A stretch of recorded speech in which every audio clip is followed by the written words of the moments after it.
Christ gewesen. Und also, bevor ich den Islam angenommen habe, habe ich die Bibel komplett gelesen. Und das Neue Testament danach nochmal komplett gelesen. Den Koran 3-mal komplett gelesen.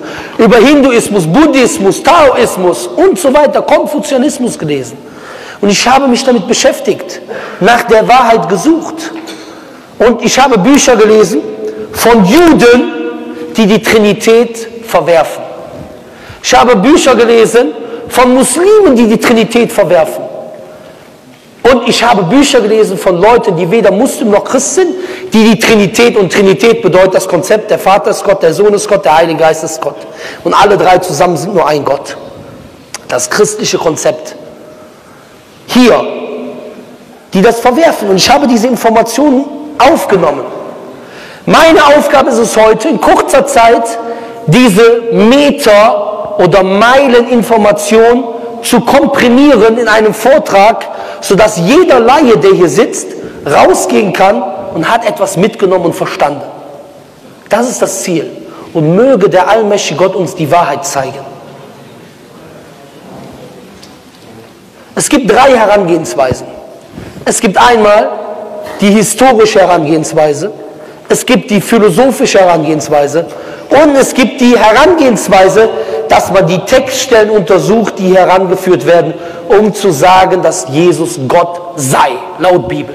Die Christen, die Katholiken, Protestanten vorbringen. Was die historische Herangehensweise angeht, so sehen wir, dass die Trinität ein Konzept ist, das im 4. Jahrhundert nach Christus seine endgültige Form angenommen hat.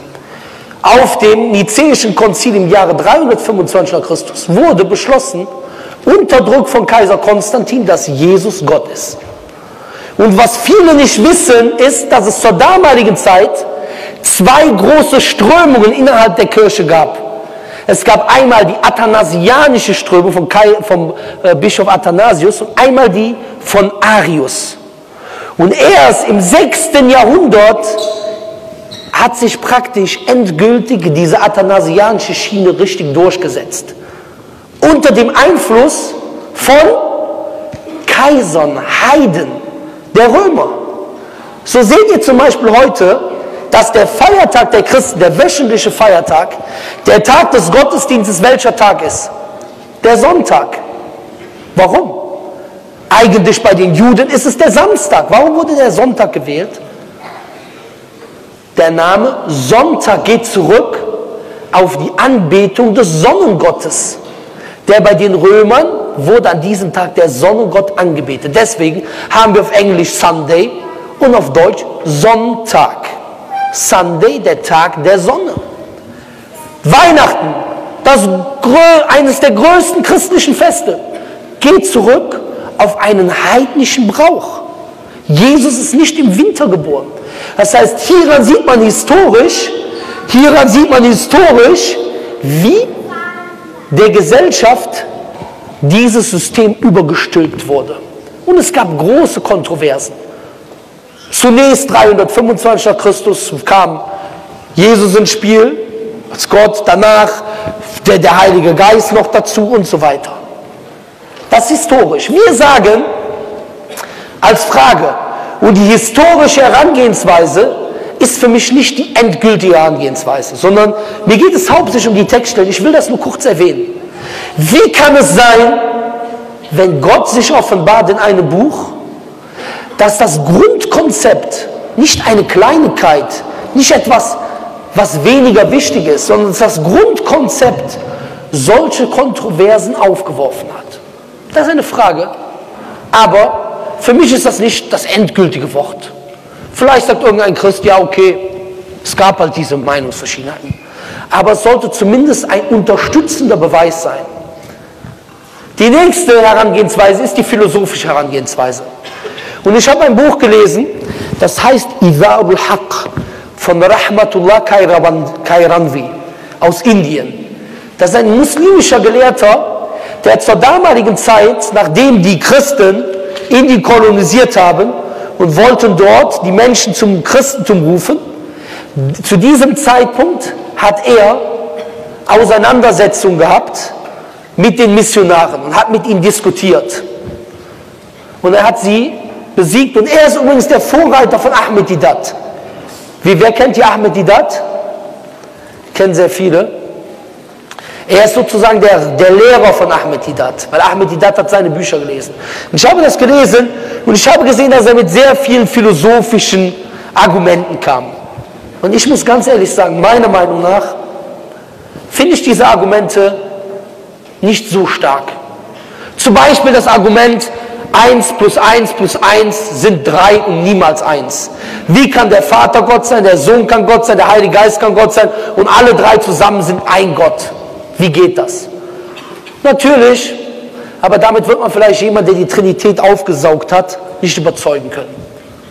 Dann kommt der Christ und versucht zu erklären, ja guck mal, die Trinität ist wie Wasser. Wasser gibt es in verschiedenen Aggregatzuständen. Flüssig, fest, gasförmig. Ja? Und so gibt es Vater, Sohn, Heiliger Geist. Da sagt dann der Muslim, mir ist es schon passiert, da kamen Muslime und haben uns geschrieben, was sollen wir darauf antworten? Ich bin total verwirrt. Wofür bist du verwirrt?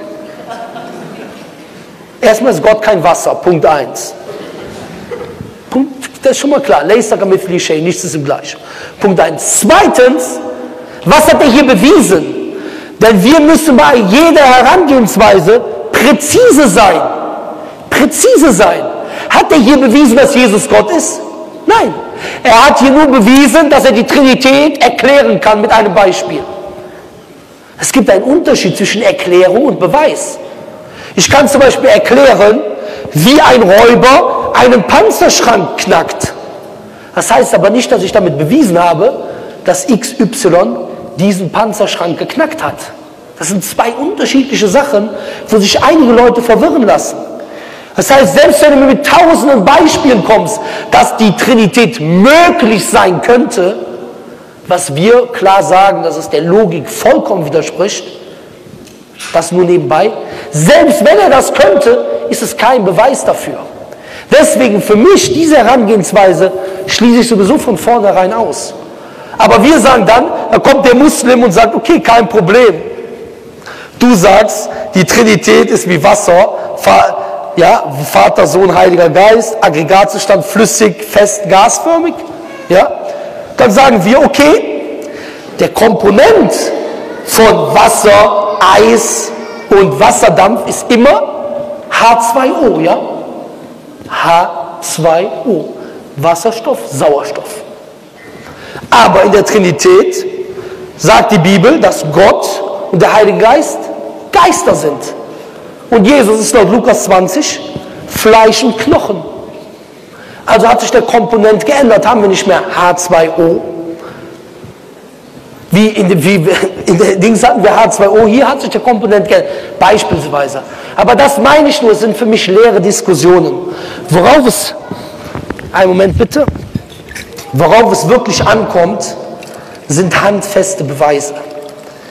Und deswegen wählen wir die textlichen Beweise. Und hier haben wir das Alte und das Neue Testament. Wir sagen, wenn Jesus Gott ist, die Bibel ist laut Christentum ein Buch, das zur Rechtleitung der Menschen herabgesandt wurde. Wenn Jesus Gott ist, dann muss dieses Konzept klar und deutlich in der Bibel vorkommen. Wenn es nicht klar und deutlich in der Bibel vorkommt, dann heißt das, Gott hat einen betrogen. Gott hat einem dies zur Rechtleitung gebracht, hat einem keine Rechtleitung gebracht, sondern Verwirrung. So. Dann schauen wir uns die Bibel an.